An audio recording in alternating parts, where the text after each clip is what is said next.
Assalamualaikum warahmatullahi wabarakatuh. Salam sejahtera bagi kita semua. Sebelum itu, perkenalkan nama saya Rafli Rizky Ramadan dengan NIM 029. Di sini saya akan menjelaskan peraturan dan tata kelola K3. K3 menurut Undang-Undang Nomor 1 Tahun 1970. Tempat kerja menurut Undang-Undang adalah tiap ruangan atau lapangan tertutup maupun terbuka, bergerak ataupun tetap di mana tenaga kerja bekerja atau yang sering dimasuki tenaga kerja untuk keperluan suatu usaha dan di mana terdapat sumber-sumber bahaya. Kemudian ada tujuan yang menurut undang-undang, diantaranya tenaga kerja berhak mendapatkan perlindungan atas keselamatannya dalam melakukan pekerjaan. Kemudian setiap orang yang berada di tempat kerja terjamin pula keselamatannya. Dan yang terakhir, setiap sumber produksi perlu dipakai dan dipergunakan secara aman dan efisien. Kemudian ada dasar hukum dari Undang-Undang Nomor 1 Tahun 1970. Yang pertama adalah pasal 27 ayat 2 Undang-Undang 1945 yang berisi tiap-tiap warga negara berhak atas pekerjaan dan penghidupan layak bagi kemanusiaan. Kemudian ada pasal 9 Undang-Undang Nomor 14 tentang ketentuan pokok ketenagakerjaan yang berisi tiap tenaga kerja berhak mendapatkan perlindungan atas keselamatan, kesehatan, kesusilaan, pemeliharaan moral kerja, serta perlakuan yang sesuai dengan martabat manusia dan moral agama. Kemudian pasal 10 yang berisi pemerintah membina norma perlindungan tenaga kerja yang meliputi norma keselamatan kerja, kesehatan kerja, norma kerja, pemberian ganti rugi, perawatan dan rehabilitasi dalam hal kecelakaan kerja. Kemudian dalam penerapan K3 memiliki beberapa syarat-syarat yang telah ditetapkan. Yang pertama, mencegah mengurangi kecelakaan, kemudian memberi kesempatan atau jalan menyelamatkan diri pada waktu kejadian berbahaya seperti kebakaran maupun yang lainnya, kemudian memberikan pertolongan pada orang yang telah terjadi kecelakaan, kemudian memberikan alat-alat pelindungan diri pada para pekerja, mencegah dan mengendalikan timbulnya penyakit, memperoleh penerangan yang cukup dan sesuai, menyelenggarakan penyegaran udara yang cukup, mencegah terkena aliran listrik yang berbahaya, menyesuaikan dan menyempurnakan pengamanan pada pekerja. Kemudian untuk pengawasan K3 sendiri dijelaskan dalam 4 pasal, diantaranya pasal 5 tentang wewenang dan kewajiban direktur. Kemudian ada pasal 6 tentang tata cara pengajuan permohonan banding. Kemudian ada pasal 7 pengusaha harus membayar retribusi menurut ketentuan. Dan yang terakhir pasal 8 yaitu pengurus diwajibkan pemeriksaan tentang kesehatan badan, kondisi mental dan kemampuan fisik dari tenaga kerja. Kemudian ada pembinaan K3 yang dijelaskan pada pasal 9 yang berisi pengurus diwajibkan menunjukkan dan menjelaskan pada tiap tenaga kerja baru apa itu K3 dan dijelaskanlah penerapan K3 itu seperti apa. Kemudian pengurus hanya dapat mempekerjakan tenaga kerja yang bersangkutan setelah yakin bahwa tenaga kerja tersebut telah memahami syarat-syarat K3 yang telah dijelaskan oleh pengurus.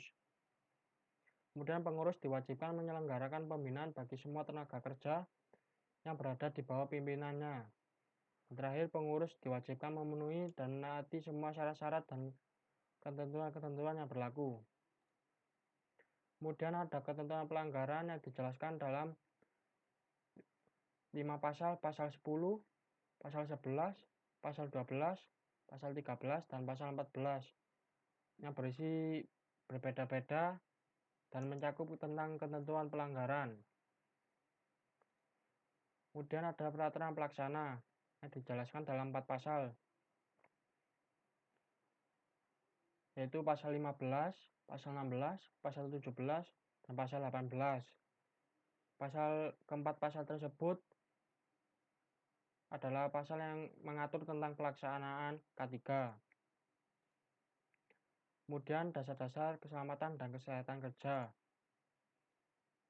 Arti K3 sendiri dibagi menjadi dua, yaitu pengertian K3 secara ilmiah, K3 dari ilmu pengetahuan dan penerapan dalam upaya mencegah kecelakaan dan penyakit akibat kerja.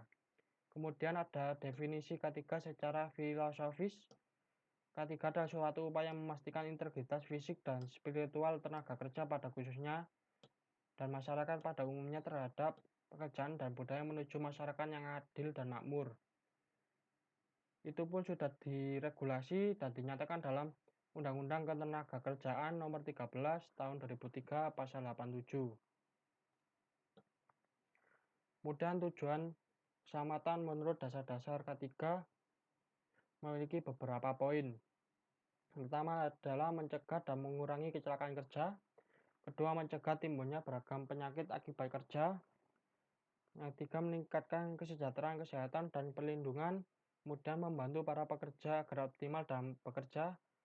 Menciptakan sistem kerja yang aman. Memastikan bahwa kondisi alat kerja yang aman dan sesuai. Mencegah kerugian akibat terjadinya kecelakaan kerja.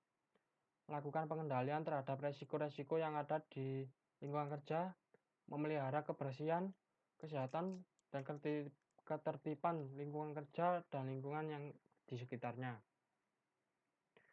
Kemudian kecelakaan akibat kerja dapat dicegah dengan peraturan perundang-undangan yang ada, standarisasi perusahaan, kemudian pengawasan, dan pengawasan tersebut mencakup penelitian bersifat teknik, riset medis, penelitian secara statistik. Kemudian yang terakhir adalah usaha dari perusahaan tersebut, bagaimana mereka mendalami tentang K3.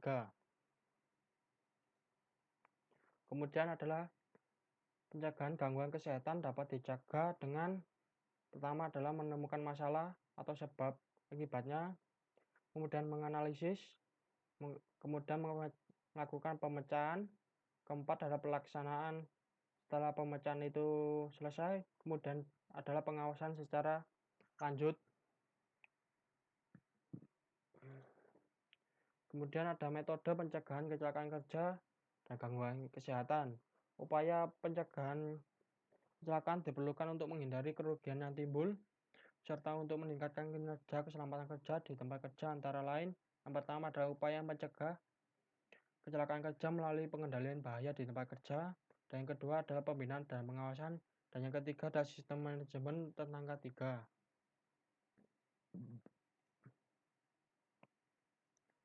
Kemudian ada sistem manajemen, yaitu yang pertama adalah kebijakan K3. Kebijakan K3 merupakan komitmen pemimpin suatu organisasi perusahaan untuk menjamin keselamatan dan kesehatan kerja seluruh personil di bawah kendali dan juga pihak yang berkaitan dengan kegiatan aktivitas perusahaan tersebut. Kemudian adalah perencanaan K3. Perencanaan K3 harus memenuhi peraturan terhadap kebijakan yang memuat tujuan sasaran dan indikator kinerja dengan mempertimbangkan penilaian awal sebagai bagian dalam mengidentifikasi potensi sumber bahaya, penilaian dan pengendalian risiko atas permasalahan K3 yang ada dalam perusahaan. Kemudian ada pelaksanaan K3. Prinsip K3 adalah pelindungan terhadap pekerja. Hal ini sejalan dengan filosofi paling mendasar dari kesehatan dan keselamatan kerja K3 dalam menjamin keutuhan kesempurnaan melalui perlindungan atas K3 pada para pekerja dan menjalankan pekerjaannya. Kemudian ada evaluasi K3. Evaluasi K3 dapat dilakukan dengan mapping, yaitu mapping area, work, material, dan person. Kemudian melakukan identifikasi, dan ternyata identifikasi peraturan perundang-undangan menurut sifatnya dapat dibagi peraturan yang bersifat normatif dan persyaratan teknis. Kemudian ada listing proses mendaftar jenis peraturan-peraturan yang ada di perusahaan. Kemudian perbaikan K3. Tahap evaluasi peraturan K3 dapat dilakukan secara kuantitatif maupun kualitatif secara kuantitatif.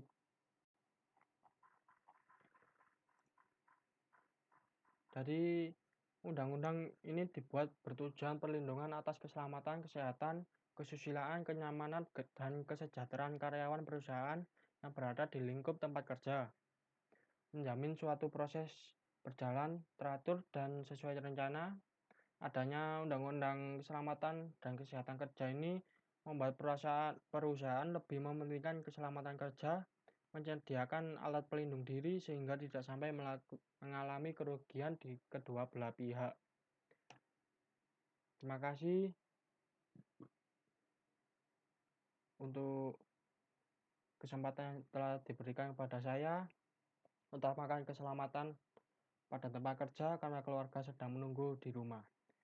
Saya Rafli Rizky Ramadan mengucapkan terima kasih dan mohon maaf bila ada kata-kata yang salah. Assalamualaikum warahmatullahi wabarakatuh.